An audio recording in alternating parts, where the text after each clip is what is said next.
Hello everyone, I hope you are doing well. This month's Q&A is going to be a longer one as there are many questions this time. I'm very impressed by the quality of most of your questions. It's a strong and welcome indication of the knowledge already possessed by our community members. I'm happy to see the direction in which this community is progressing. As with other recent videos of mine, this video also has timestamps for each question, so you can skip over to the questions that interest you, but I recommend you watch them all if you can spare the time.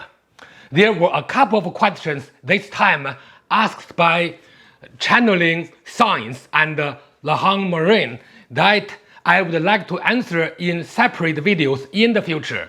So I will execute them from this month's Q&A. Let's take a quick look at the questions for today. First, Pepadan, 点脉, 点穴, and Meridian.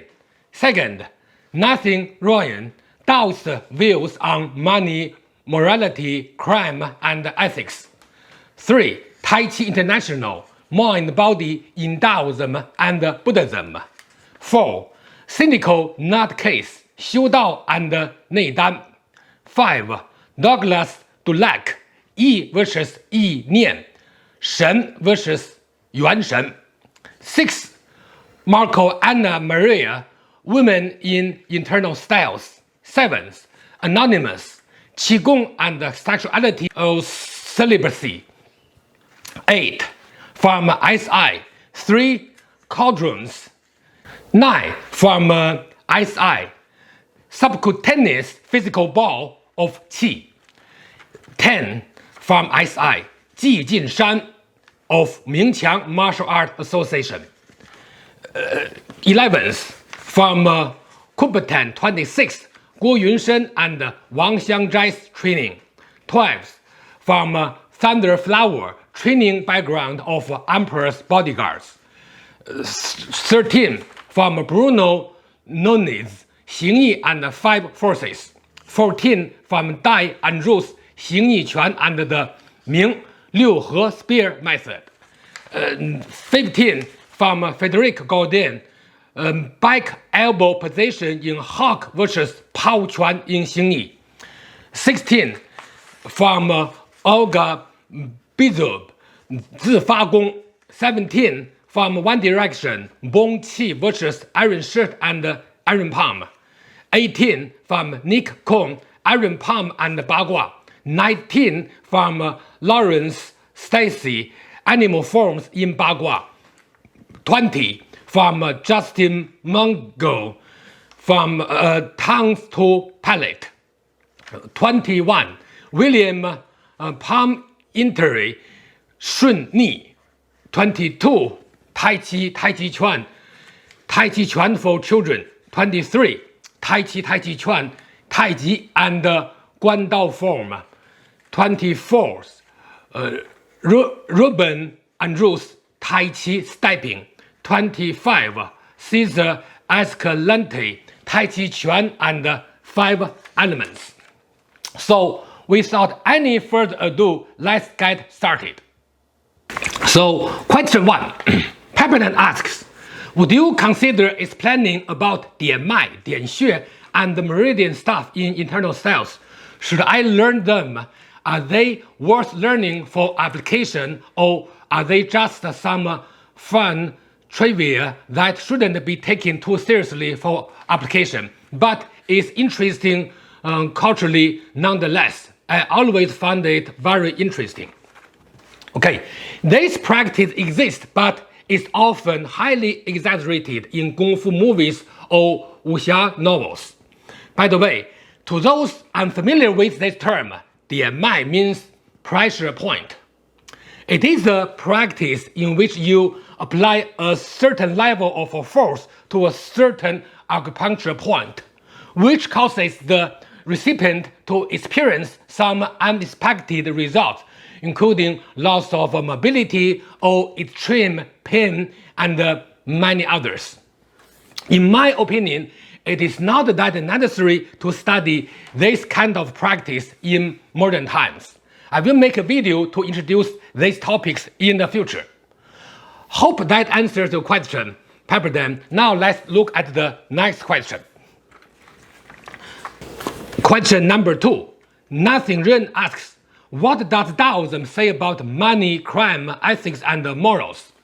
There are two types of Daoism, religious and philosophical. I only practice philosophical Daoism. If you are talking about religious Daoism, there are many doctrines about money, crime, ethics, and morals. However, philosophical Daoism does not focus at all on those issues, since ancient Chinese philosophy will not answer those questions directly. By the way, I will make a video talking about Wude or martial ethics in the future. I hope that the video will give you a better answer, but I hope this suffices for now. Let's move on to the next question. Question number 3. TaiChi International, a friend of mine who teaches Tai Chi and Qigong in Montreal, asks very interesting topics. I also have a question. What are the parallels between Daoism and Buddhism in the concept mind, body in the Chinese philosophy? Well, this is a deep question and deserves a longer video to talk about it. Basically, at a philosophical level, both Daoism and Buddhism pursue similar goals, which are immortality and enlightenment, respectively. However, technically speaking, they are different. I have to say that Dao's practice maintains a more balanced view toward body and mind. Body and mind are equally important in practice, and this has been the case throughout history and hopefully will remain so in the future. Like I said in a prior video, reading a Daoist document is just like reading a training manual, which is highly unlikely for the various branches of Buddhism. I claim this because I have studied both Buddhism and Daoism that you just mentioned here. So, for spiritual well-being, both of them are equally beneficial. However, in my opinion, in terms of practical benefits, I prefer Daoism over Buddhism. I will elaborate more in the future. Hope that suffices for now. TaiChi International, let's look at the next question. Question 4. Cynical Nut Case asks, I would love to know more about your thought on the relationship between Xiu Dao and traditional Neidan. Maybe something possible to address in the monthly Q&A. Well, Xiu Dao is a term that I prefer to use since throughout history, people have used the term Xiu Dao to refer to the activity or process to achieve Dao or cultivation of Dao. On the other hand, Neidan means internal alchemy, which is the result of Xiu Dao or internal cultivation practice. So, it is not that appropriate to use a result to name a practice. The practice is Xiu Dao, and Neidan is part of the outcome of Xiu Dao. To give you an analogy, if you attend university for your studies, the result of attending university is to achieve a degree, but the process is study. So, when someone asks you, what do you do at the university? The answer would be study and not degree. Unless, of course, someone goes to university just to kill time. I hope I answered the question, Cynical Nut Case. Nice name, by the way. Let's move on to the next question. Question number 5 from Douglas Dulac. I have some questions that you may be able to clear up. As my Shifu doesn't speak English, I'm not sure I completely grasp the differences. The first question is regarding the difference between Yi and Yi Nian. what are their differences, roles in one's focus and attention in daily life, as well as how to use them or one or the other in 套路 or 推手. The next question regarding Shen and Yunshen. I understand that Shen is regarded as one spirit, but Yunshen seem to have a slightly different connotation. My Shifu also named Yang Shifu specifically asked me to research this term Yunshen, and I thought of you first. Thank you for your time and effort. Okay, these are two very simple questions, especially to someone who knows the language well. Let me give you a simple answer. First of all, allow me to correct you. It is not Yi Nen, but Yi Nian. Yi and Yi Nian are very similar. Yi is mind, Yi Nian is mind and thought. Very often, they are interchangeable. However, in Chinese language, Yi Nian sounds better since this term consists of two characters and can have a more balanced feeling in a speaking environment. So basically, they are most the same with only a subtle differences. Ancient Daoist documents only use the Yi, not Yi Nian. Yi Nian is a much newer term. I prefer Yi over Yi Nian because it is more precise and direct, while I consider Yi Nian to be unable to reflect the true spirit of the mind. As for the second question, Yunshen means primordial spirit, while Shen only means spirit, which can be both primordial and postmordial. Of course, in Daoism, we focus on the primordial spirit, or Yunshen. I have to say that it is very hard to teach this kind of knowledge if you can't translate between the two languages. Question 6 from Markoannamaria says, I would like to ask a question for the next Q&A. I never heard the topic of women in internal styles being discussed. Is the reason for this that it's not considered in the community consisting mostly of men? And do you have any specific advice for women practice internal styles? For example, because of anatomical or physiological differences. Also, I would like to ask about practicing Kung Fu in pregnancy. Are there any recommendations to stop practicing at any time during pregnancy? These are good questions indeed. For your first question, yes, it does seem like the topic of women in internal style is not mentioned enough in the community. This reason is that it's not necessary to differentiate the practice based on gender. There have been many great female martial artists in recent history. For example, Sun Jianyun, the daughter of Sun Lutang, Shang Zhirong, the daughter of Shang Yunxiang, just to name a couple of them.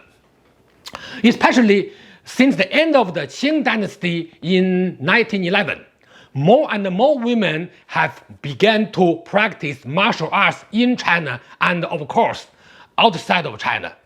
It is a great thing, actually. I have quite a few female students in Montreal and they practice very well. For your second question, I do not see any major anatomical or physiological differences between women and men.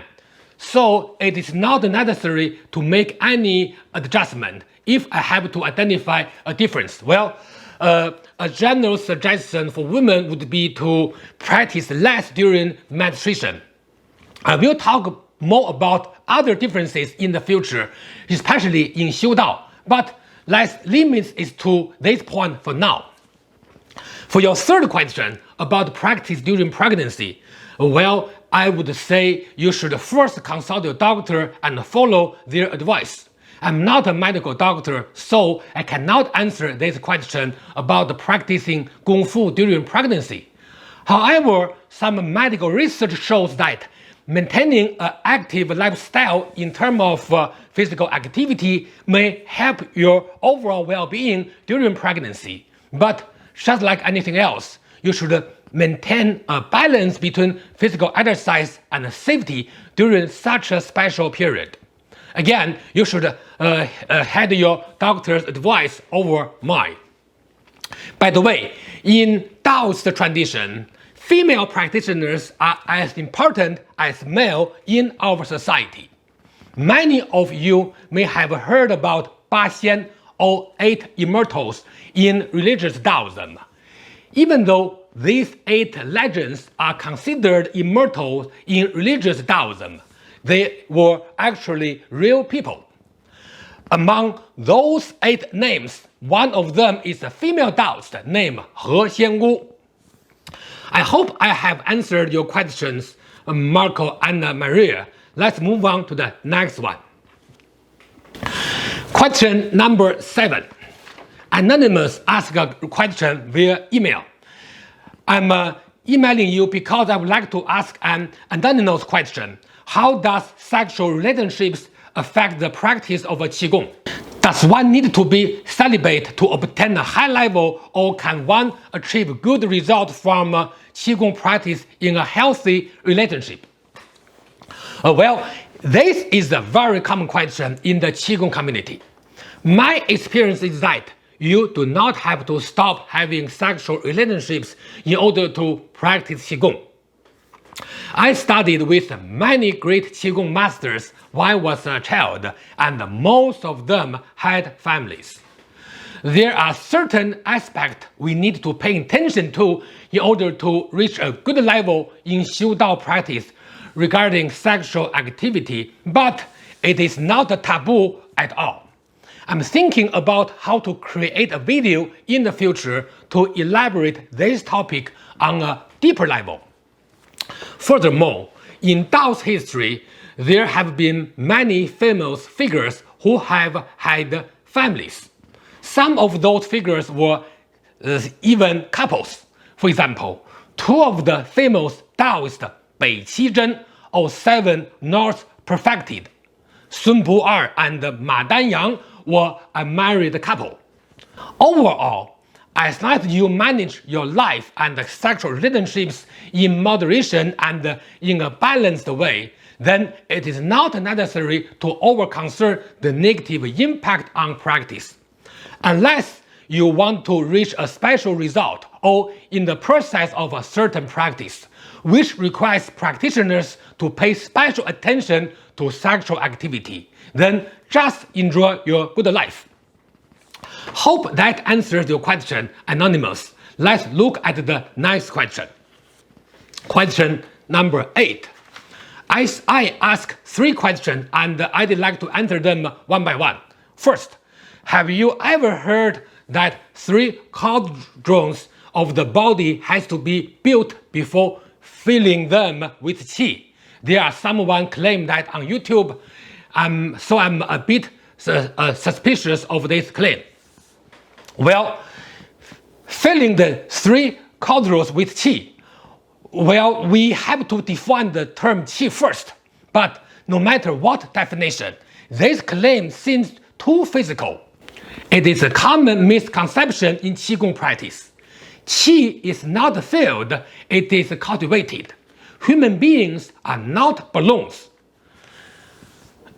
Question 9. I ask, have you heard of this phenomenon where certain Qigong masters who build up a lot of qi can create a physical ball of qi that can be seen and felt underneath the skin, like a small ping pong or tennis ball?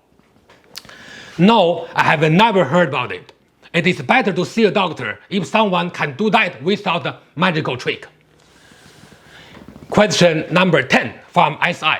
Have you ever heard of Grandmaster纪晋山from 1907 to 1987 from Shanghai and the founder of Ming Qiang Martial Arts Association since 1934? Did he write any books? Yes, I have heard of纪晋山. He was a great martial artist from Shanghai. a lot older than myself. To the best of my knowledge, he did not publish any book. That is the extent of my knowledge about him. I hope that helps. Let's look at the next question. Question 11 from Competent 26 asks, hello, how did Guo Yunshen add actual power to his wood fist without striking, say, a punchbag, wrist in a prison and wrist wearing fetters? Did he just perfect his body mechanics for the half step? I have heard that he explained the mechanics were the same as how one would jump over a ditch. Is there any history to explain how he trained in the fetters in prison and how he trained once out of the prison? Did static stance training take over due to lack of space in his cell? He taught Wang Xiangzhai to stand still. As Wang's main training was static stance for each one, maybe this is how Xing evolved. What is your opinion on this? There are many good questions here. Let me answer them one by one. Guo Yunshen was already a great martial artist by the time he was imprisoned. When he was in prison, instead of just letting his martial skill disappear and go to waste, he kept practicing within the confines of that prison cell. It was not because he went to prison that he became a great fighter. He was already a great fighter before going to prison. Guo Yunshen did not emphasize stance practice at all. He emphasized dynamic movement like all the Xing branches. Guo Yunshen's practice has influenced the entire Hebei style of Xing. So I can say that Guo's practice is part of Hebei Xing. Now, let's talk about Wang Xiangzhai. Wang Xiangzhai created Yiquan based on Xing. I highly appreciate him as an important figure in recent Chinese martial art history. His writing was great. I really enjoyed reading his work. His training methods were good too. But some people claim that Wang Xiangzhai learned his stance training method directly from Guo Yunshen. I have to say that this claim is not true. Guo Yunshen did not emphasize stance training like Wang Xiangzhai did. If at all, Guo Yunshen only emphasized Santi stance, and Santi stance is totally different from Wang Xiangzhai's stance training method. Wang Xiangzhai modified Xing to Yiquan to the extent that it couldn't be considered Xing anymore. Or else, why did he use a new name instead of Xing? So, Wang's emphasis on stance is not the evolution of Xing at all. Xing's evolution does not involve stance, period. It is not at all about how Xing evolved. It is only about how each one was created. By the way, Guo Yunshen passed away around 1900 or 1898. Wang Xiangzhai was born in 1885, but many other records show Wang was born in 1890. So, when Guo Yunshen passed away, Wang Xiangzhai could have been anywhere between 8 and 15 years of age. Is it possible for a child of that age to master Xing practice? Most likely it is not. Actually, Wang Xiangzhai mainly studied from his brother-in-law Li Bao, who was a disciple of Guo Yunshen. By the way, another version of this story says that Wang Xiangzhai Xing from Ma Yaonan, a student of Li Yuan, who was also taught Sun Lutang. So Wang Xiangzhai worked very hard to develop his own system, and that was why he was a genius. By the way, many of you may be wondering why Chinese society did not maintain clear records in the past. Well, China was an agricultural society and lacked many modern systems, including a precisely managed citizen ID system, until about 70 years ago. But that's part of the history already. I hope I have answered your question, Kubo 1026. Let's move on to the next one. Question number 12. Thunderflower asks, do you know from history the emperor's bodyguard in Beijing were Bagua or TaiChi? Well, to the best of my knowledge, some famous martial artists worked as bodyguard for the Qing dynasty government, including Gong Baotian, a Bagua master from Beijing, Li Ruidong, a very popular Xing and TaiChi master from Tianjin, the founder of Li style TaiChi. By the way, many of you must know Huo Yuanjia, the founder of Jingwu School of China, portrayed by Jet Li in the Kung Fu movie Fearless. Both Li Ruidong and Huo Yuanjia were living in Tianjin.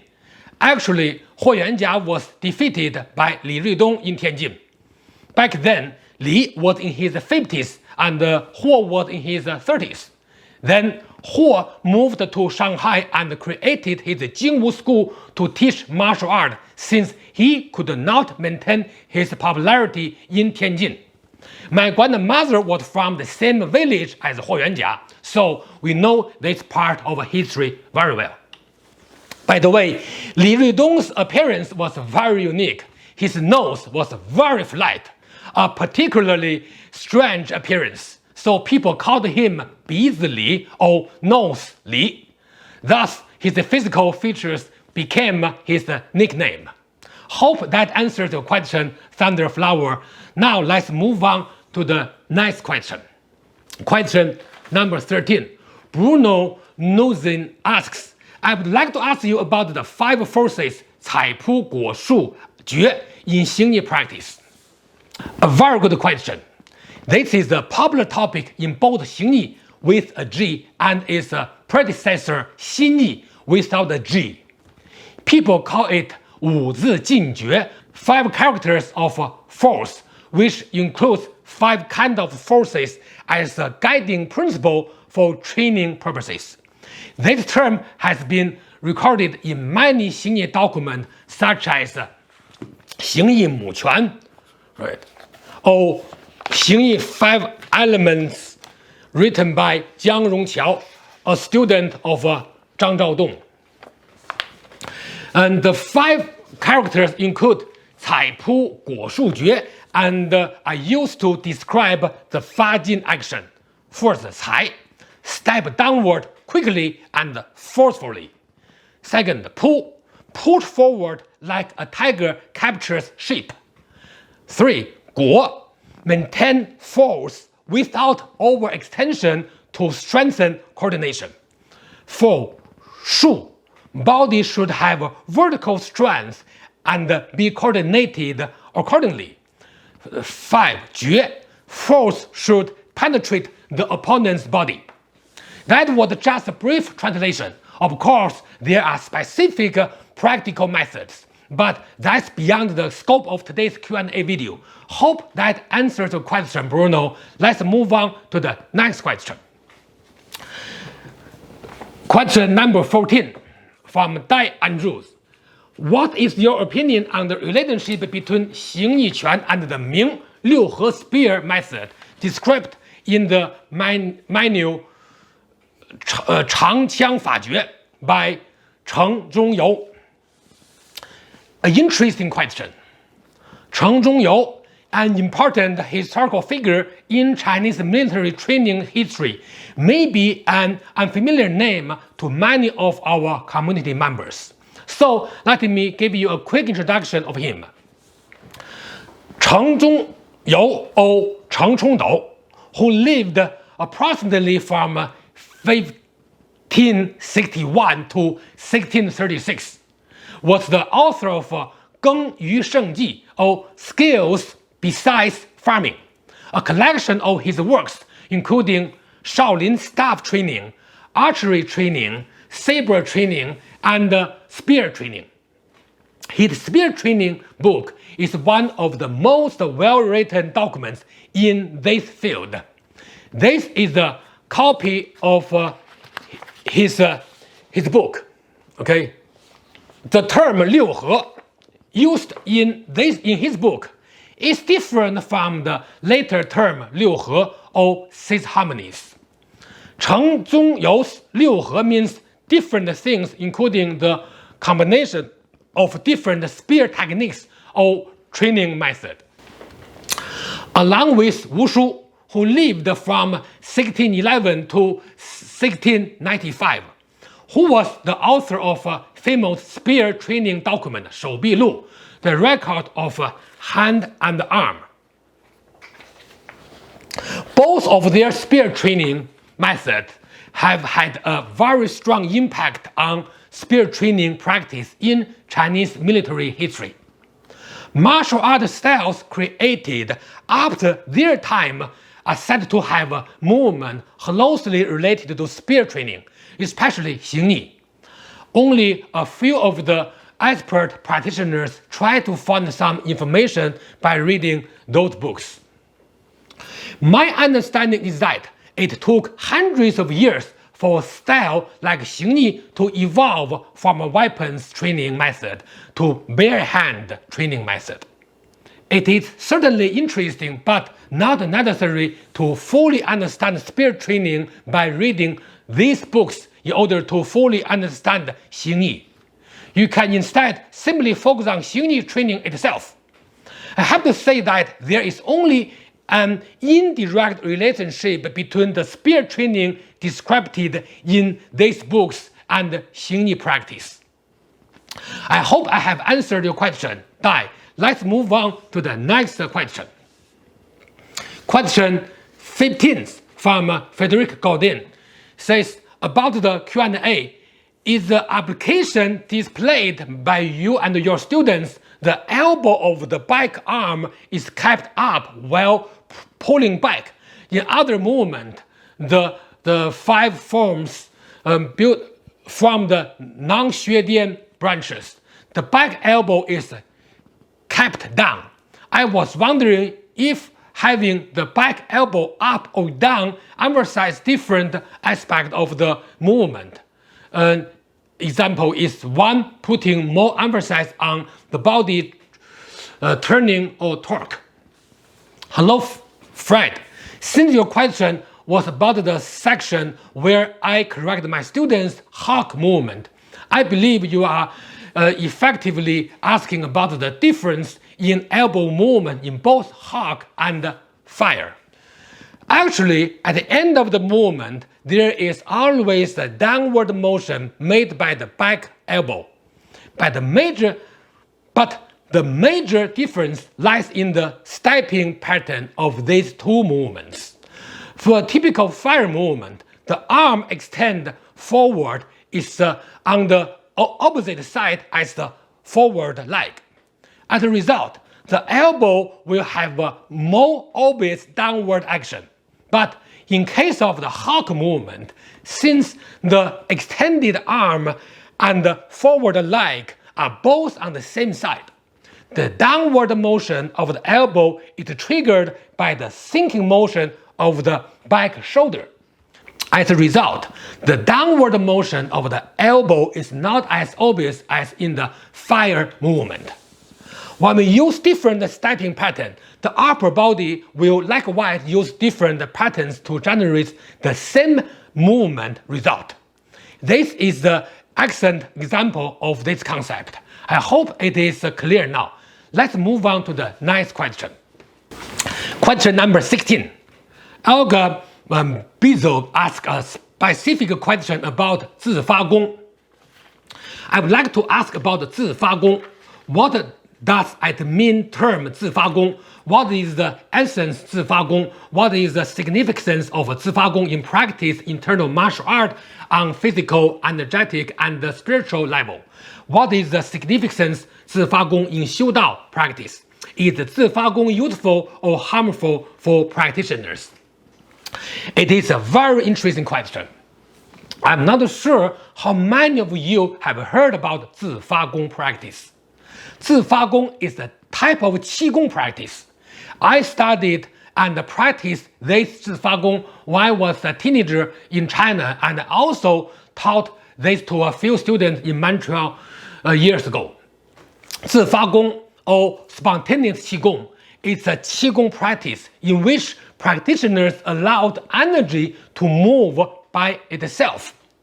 Based on my research and experience, it is a good practice but has to be carefully supervised by your teacher in the early stages, or else your energy may go to the wrong place in your body, which can cause untoward issues.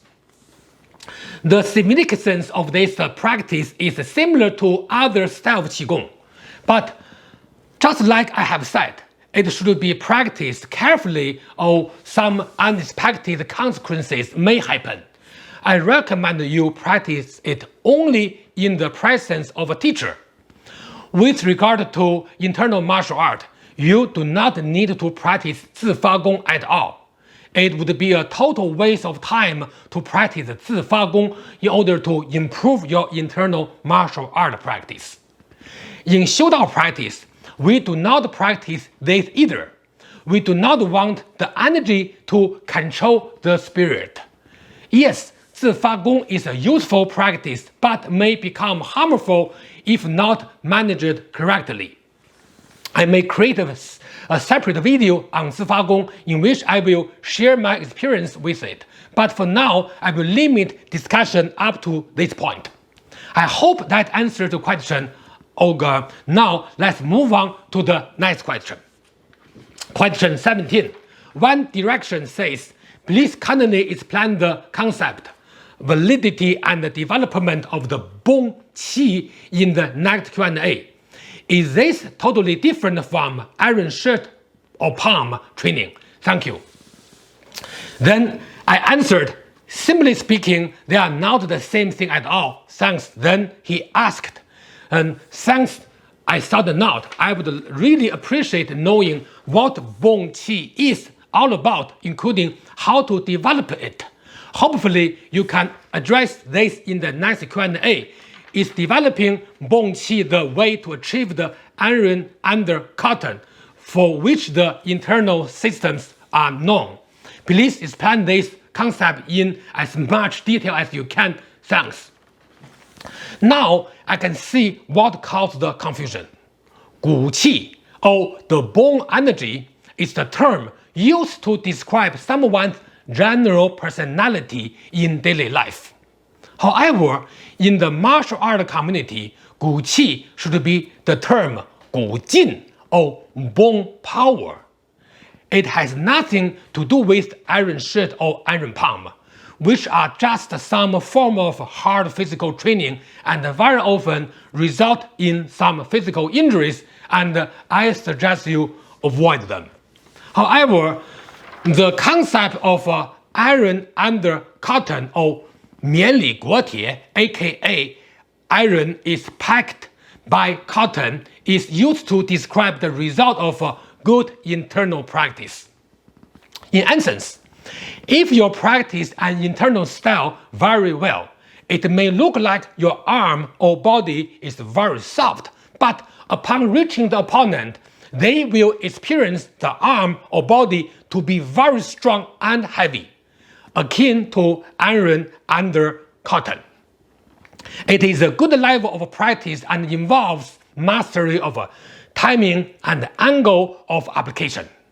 If you have practiced martial art for about 10 years, you should reach such a level. 绵里裹铁 is used to describe the result of training, not the training itself. So I cannot provide further clarity on this topic without actually introducing detailed practice. I hope I answered your question one direction. Now let's move on to the next question. Question 18. Nick Cohn asks, have a question for the Q&A. What's your opinion about iron palm training? Do you think it is useful for Baguazhang? I have a video about my grandfather titled Learning and Evolving from Past Practitioners Liang Qinglin, my grandfather and first teacher. I highly recommend you watch it if you haven't already. Link is in the description. In that video, I did mention iron palm practice. Like I mentioned in the previous question, I recommend you avoid iron palm training. It will not help your Bagua Zhang training at all. None of the great Bagua Zhang masters, including Dong Haichuan and Cheng Tinghua, practice iron palm. We are in the 21st century, iron palm will very likely end up injuring you even before your opponent gets the chance. So I hope you will avoid it. Hope that answers the question, Nick Kong. Let's look at the next one. Question number 19 from Lawrence Stacy. Ahead of your next Q&A segment, I was hoping to, in your opinion, how should the animal system of Bagua Zhang, lion, snake, etc. be understood within the context of martial training? Do you view them as strategies, methods of power generation, or both?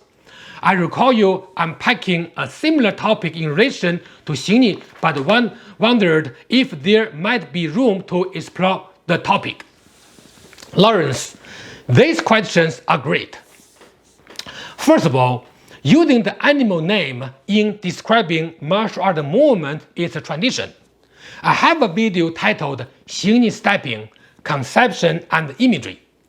In that video, I introduced the method used to name a movement in the martial art system. Please watch it if you haven't already. Link is in the description. Similar to Xing, applying animal imagery in Bagua practice is mainly an idea from some of the second and third generation after Dong Haichuan. Dong Haichuan only gave a basic guideline of animal imagery in Bagua practice, especially after Dong Haichuan and Guo Yunshen met each other in Beijing. Practicing both Xing and Bagua almost became a kind of tradition since then. So, the animal imagery used in Bagua was mainly borrowed from Xing. Please pay attention to the term that I'm using here is imagery. Imagery is a concept beyond a technique. It involves mimicking the strategy and the spirit of the animal and not merely its physical movement during practice. Again, please watch the video related to imagery and I'm sure you will understand this topic more. I hope I have answered the question, Lawrence. Now, let's move on to the next one. Question number 20. Justin Mungo asks, can you demonstrate in a posture like Santi or other how to touch tongues up to the palate to raise head? I always get confused about one and how to apply the act of putting tongues to the roof of mouth and raising the head up. Should the neck be in cervical extension and the occipital atiantal joint be in extension? Well, you should always put your tongue to the roof of your mouth during practice. The strength of the push made by your tongue follows your movement. Whenever you perform Fajin, you should just push a little bit harder. Detailed information would be beyond the scope of Q&A video. I hope that suffices for now. Let's move on to the next topic. Question 21. William Palm Interi asks, hello, could you please address Shun and Ni in the monthly question? Thank you. I confirmed with him to make sure his question is about TaiChi, and the answer is yes. Shun Ni is a popular term in the Chen style TaiChi community. Shun means positive or clockwise, while Ni means negative or counterclockwise. Shun Ni is used to describe the silk reeling movement or Chan Si Jin, which can be applied on the hand, the feet, and the entire body. people who practice Chen-style Tai Chi must know this term in practice. Of course, like anything else, different practitioners provide different explanations. For example, when the little finger leads the energy in a circle reeling movement, it's considered Ni Chan. When the thumb leads the force in a circle reeling movement, it's considered as a Shun Chan. The same principle can also be applied to circle reeling movement on feet and the other part of the body. Unfortunately, in practice, this term becomes so confusing due to different explanations that most people tend to ignore it. This happens not only in China but overseas as well. To give you a better and clearer explanation, I'd like to talk about the origin of the term Shun Ni. I believe that is the best way to explain this term in a much clearer manner. Now, my first question to all of you is, who invented this term? The answer is Chen Xin. I have briefly introduced Chen Xin in my Tai Chi introduction video titled Tai Chi Debate, Chen-style New Form versus Old Form and Beyond. Link is in the description. Chen Xin wrote a book, 陈氏太极拳图说, Illustration of a Chen-style Tai Chi. It is, in my opinion, the most important Chen-style Tai Chi document so far. He said, 太极拳禅法也. Tai Chi Chuan is the practice of silk reeling. Also, he said, quote, 进禅、退禅、左右禅、上下禅、里外禅、大小禅、顺逆禅. Translation: There are 6 types of silk reeling method, including forward and backward, left and right, upward and downward, inward and outward, big and small, Shun and Ni. This is the evidence to support the claim that Chen Xin was the first person to use Shun Ni in Tai Chi history.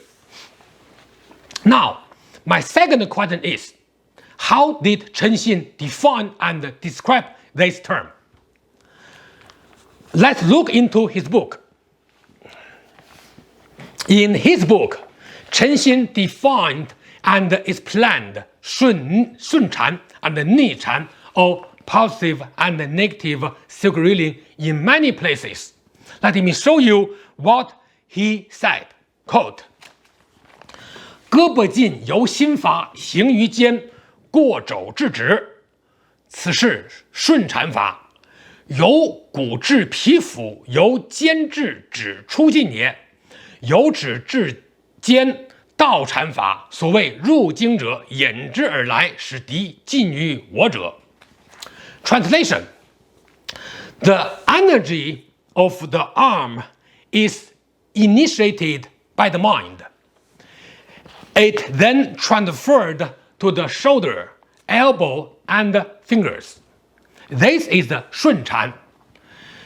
The energy transfer is from bones to skin, an outward direction of energy.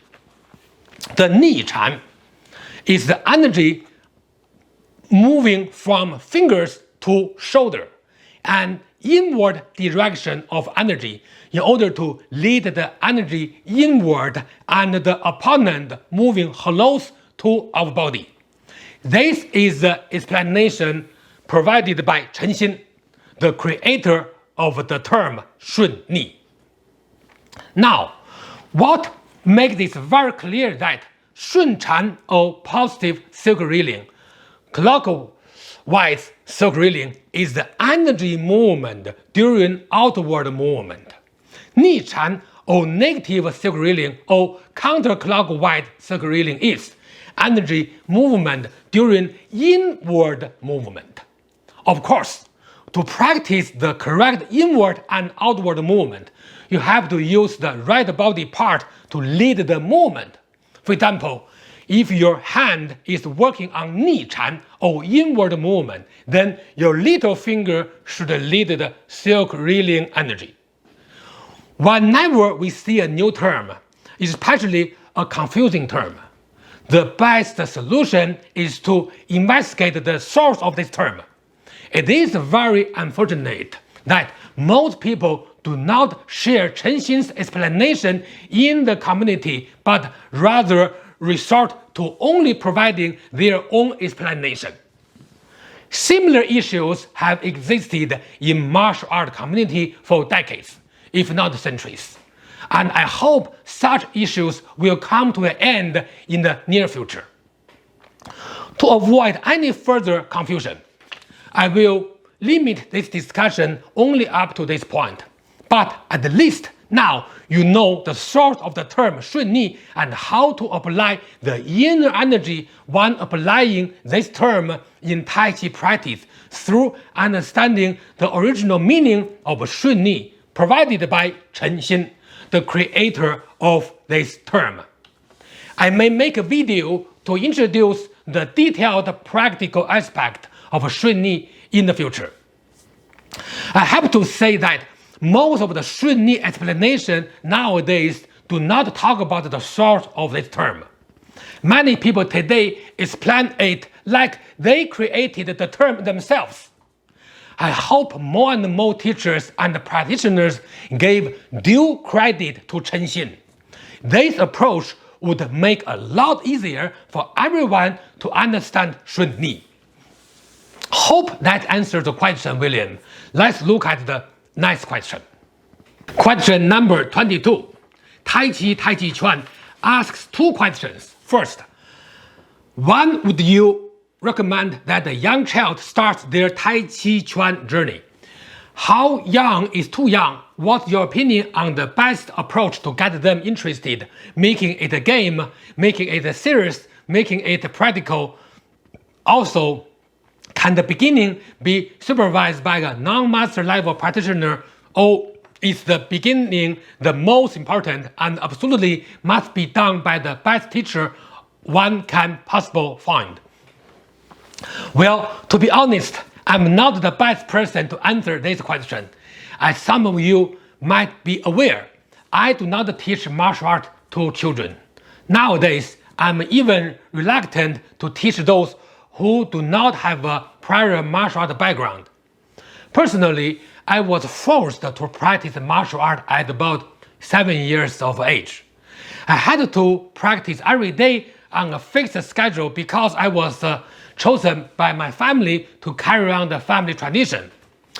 Other children in my family were not forced to do the same. On one hand, I was unlucky because it was tough in the beginning. But on the other hand, I was lucky because I'm a lot healthier than all of my relatives around my age. I think as long as the child can follow instructions, they are ready to practice. But do not treat them too seriously. Also, please let them enjoy their childhood. If they don't enjoy martial art, do not force it upon them. Times are different now. Also, it's not necessary to find an expert teacher to teach children, or it will be a waste of resources. Question number 23. TaiChi Chuan also asks a second question which may be more suited to the Q&A. I have never sadly learned the Guandao form. Do you think that it is possible to learn form from videos without a teacher who can correct one's movements by relying on one's previous understanding of Tai Chi principles and knowledge? I'm tempted to try and learn the form as I really like it. My most memorable version of this was when Chen Zhaosen performed it during the opening of his school, but I'm aware of the learning it incorrectly. Any advice? It is a very hard question. I did not have any opportunity to study from videos because there were no instruction video back then. I recommend you find a teacher who can give you a basic instruction of a certain weapon, even if the teaching is via a video format. After you are familiar with the basics, you can follow videos to practice alone. Studying martial arts only by following a demonstration is only possible in movies. It's just my opinion. So take it for what it's worth. Hope that answers the question. My friend, wish you all the best in Shanghai. Let's move on to the next question. Question number 24. Dai Andrews asked a question in my video titled TaiChi Stepping Like a Cat. I like the stepping routines. I tried your suggestion for second movement to have the intention to sink the front hip and the keeping knee lifted as I simultaneously pushed off of the ball of the back foot.